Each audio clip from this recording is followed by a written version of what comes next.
بسم اللہ الرحمن الرحیم۔ سامعین و ناظرین السلام علیکم ورحمۃ اللہ تعالی وبرکاتہ۔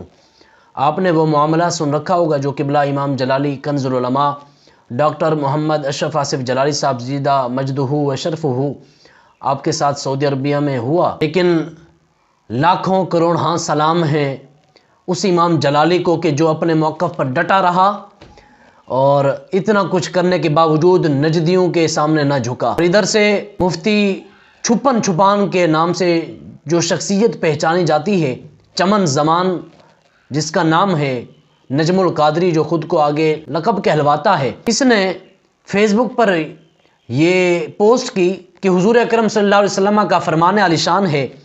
حضور علیہ الصلاۃ والسلام نے ارشاد فرمایا کہ طاعون کی بیماری اور دجال مدینہ شریف میں داخل نہیں ہوگا۔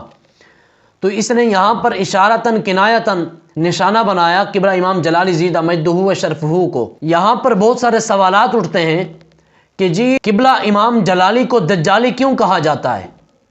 اس مفتی چمن زمان نجم القادری کو چھپن چھپان جو کہا جاتا ہے وہ سب کو پتہ ہے، اور قبلہ امام جلالی کو دجالی کیوں کہا جاتا ہے؟ کسی عالم دین کے نام کو بگاڑنا، اس سے بغض رکھنا، اس سے حسد رکھنا یہ جرم ہے۔ یہاں پر رافضی اور نیم رافضی اور چمن زمانیوں کو میں پیغام دینا چاہتا ہوں کہ تمہیں دو حدیث مبارکہ سناتا ہوں، فقط دو حدیث۔ اللہ تبارک و تعالیٰ تمہیں ہدایت عطا فرمائے۔ حضور اکرم صلی اللہ علیہ وسلم نے ارشاد فرمایا کہ تین لوگوں کی بے ادبی کرنے والا، مذاق بنانے والا، ان کے ساتھ حسد و بغض رکھنے والا، ان کی توہین کرنے والا وہ منافق ہے۔ نمبر ایک، حضور اکرم صلی اللہ علیہ وآلہ وسلم نے ارشاد فرمایا، نمبر ایک وہ ہے کہ جسے اسلام میں سفیدی پھیل گئی ہو، اور نمبر دو وہ بندہ ہے، حضور نے ارشاد فرمایا، جو عالم ہو، عالم کے ساتھ حسد کرنے والا منافق ہے۔ حضور نے ارشاد فرمایا نمبر تین وہ بندہ عادل بادشاہ ہو، اس سے بغض و توہین رکھنے والا، اس کا مذاق اڑانے والا منافق ہے۔ اب آپ یہاں پر اپنا محاسبہ کریں، قبلہ امام جلالی کو دجالی کہتے ہیں، حدیث مبارکہ کی روح سے آپ پر کیا فتویٰ آ رہا ہے؟ اس کی تفسیر میں ذرا سوچیں کہ یہاں پر حضور اکرم صلی اللہ علیہ وسلم نے کیا ارشاد فرمایا۔ راوی کہتے ہیں کہ حضور اکرم صلی اللہ علیہ وسلم سے میں نے یہ فرماتے ہوئے سنا، آپ نے ارشاد فرمایا یا تو عالم بن جاؤ، عالم نہیں بنتے تو طالب علم بن جاؤ، یعنی علم حاصل کرو، علم حاصل نہیں کر سکتے تو علم سماعت کرو۔ حضور نے ارشاد فرمایا اگر علم سماعت نہیں کرتے تو پھر علماء سے محبت کرو، اور فرمایا کہ یہ چار ہیں، پانچواں نہ بننا، پانچواں بنو گے ہلاک ہو جاؤ گے، یعنی علماء کی توہین کرو گے، علماء سے بغض رکھو گے، علماء سے حسد رکھو گے۔ یہاں پر یہ ہے اس حدیث مبارکہ میں، ذرا سوچیں کہ آپ کن لوگوں میں شامل ہو رہے ہیں، اور اتنے بڑے بڑے علماء کو، دین کا کام کرنے والی شخصیت ہے قبلہ امام جلالی، لاکھوں سلام ہیں جن کو اتنا کام کر رہے ہیں دین اسلام کا، اور آپ ان سے حسد کیے جا رہے ہیں اور باتیں کرتے ہیں کہ ان کے طرف سے گنڈا گردی ہوتی ہے، آپ کی زبان سنبھالی نہیں جاتی، ان کی طرف سے گنڈا گردی ہوتی ہے۔ کیا عوام الناس کے سامنے سبق پیش کیا جا رہا ہے؟ اور جو آپ نے حدیث مبارکہ پیش کی، اس حدیث مبارکہ میں یہاں پر حضور اکرم صلی اللہ علیہ وسلم نے ارشاد فرمایا کہ دجال اور طاعون کی بیماری داخل نہیں ہوگی مدینہ شریف میں۔ مجھے بتائیں مدینہ شریف میں نجدی داخل ہوتے ہیں؟ جی ہاں ہوتے ہیں۔ مدینہ شریف میں غامدی داخل ہوتے ہیں؟ جی ہاں ہوتے ہیں۔ مدینہ شریف میں ملحد داخل ہوتے ہیں، کافر داخل ہوتے ہیں، وہابی داخل ہوتے ہیں، سارے داخل ہوتے ہیں۔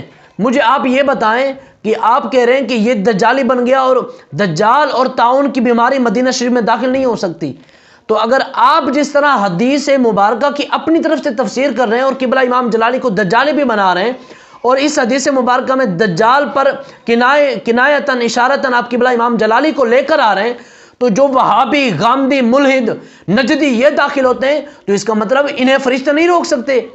یا تو حدیث مبارکہ غلط ہو گئی آپ کے فیصلے کے مطابق، یا تو پھر آپ غلط ہو گئے۔ حدیث تو غلط نہیں ہو سکتی لیکن آپ غلط ہو سکتے ہیں، اور یہاں پر آپ غلط ہیں۔ قبلہ امام جلالی زیدہ شرفہ اور اہل سنت والجماعت یہ حق پر ہیں اور حق پر رہیں گے انشاءاللہ تعالی۔ ان پر بھونکنے والے، ان سے حسد کرنے والے، ان سے بغض رکھنے والے اور ان پر بکواسات کرنے والے وہ جلتے رہیں گے اور ہمیشہ جلتے رہیں گے، اور کچھ نہیں بننا ان کا، کیونکہ ہمیشہ حق کی ہی پہچان واضح ہوتی ہے اور حق کا نشان ہی واضح ہوتا ہے۔ جتنا چاہو ستا لو، جو کچھ ظلم کے پہاڑ ڈھا لو، مگر قبلہ امام جلالی زیدہ شرفہ یہ حق پر رہیں گے اور انشاءاللہ تعالی رہیں گے۔ اور جو آپ نے حدیث مبارکہ وہاں سے اپنی تفسیر کی، اپنی تفسیر کرنے والا جہنم کا ایندھن بنتا ہے۔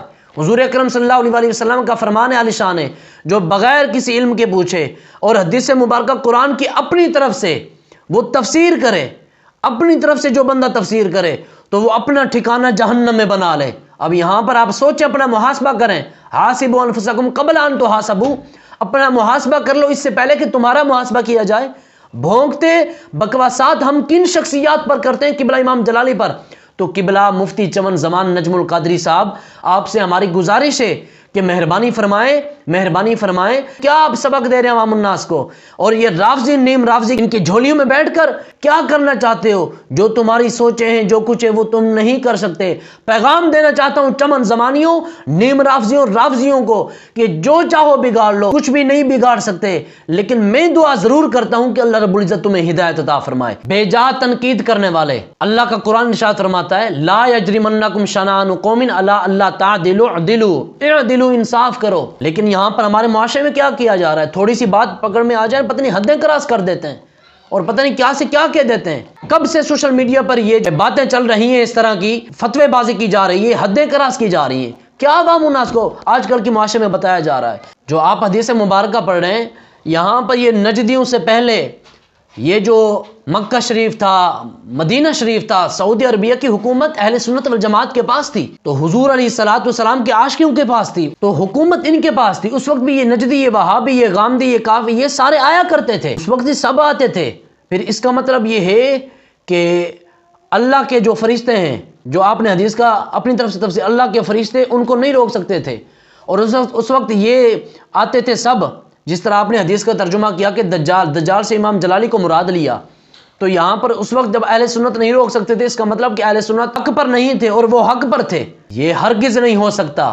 اہل سنت حق پر ہیں، آپ نہ حق پر ہیں، یقیناً آپ نہ حق پر ہیں، اور قبلہ امام جلالی حق پر ہیں۔ حق بات یہ کہ جو حدیث مبارکہ یہ دجال کے بارے میں، لیکن یہ کہاں لکھا ہے کوئی حدیث مبارکہ کہ جو مدینہ شریف میں نہ جائے وہ حق پر نہیں ہے، جو مدینہ شریف میں جائے وہ حق پر ہے؟ یہ کہاں ہے؟ یاد رکھنا چمن زمانیوں اور نیم رافضیوں، رافضیوں کو یہ بتانا چاہتا ہوں، باطل لوگوں کے ذریعے کسی عالم دین کو جو حق کا پرچار کرنے والی شخصیت ہو، اعلی حضرت کا غلام ہو، اسے مدینہ شریف سے رکوانا اور عوام الناس تک یہ پیغام دینا کہ یہ نہ حق ہیں، یہ کبھی بھی نہیں ہو سکتا، کبھی بھی باطل کے سامنے نہیں جھکیں گے۔ اور یہی سب کا منشور ہے کہ ہر حال میں حق بات کا اعلان کریں گے، ہم پیروی حنبل و نعمان کریں گے، ہم اہل جنو اور جھکے موت کے آگے، ارے نانا ہم جب بھی مرے موت پہ احسان کریں گے۔ تمام چمن زمانیوں سے، رافضیوں سے یہ گزارش کرنا چاہتا ہوں کہ واپس لوٹ آؤ، توبہ کر لو، واپس آ جاؤ، ابھی بھی تمہارے پاس ٹائم ہے۔ لیکن یہ نہ ہو کہ وقت گزر جائے اور پھر تم اپنے آنسو نکال کر اپنی آنکھوں سے روتے پھرو، پھر تمہیں کوئی چپ کرانے والا نہ اٹھے۔ یاد رکھنا ہمیشہ حق ہی واضح ہوگا اور حق کا نشان ہی انشاءاللہ سامنے آئے گا، اور جو باطل ہیں ان کا عبرتناک انجام ہوگا۔ یہی دعائی کر سکتا ہوں کہ اللہ رب العزت تمہیں ہدایت عطا فرمائے۔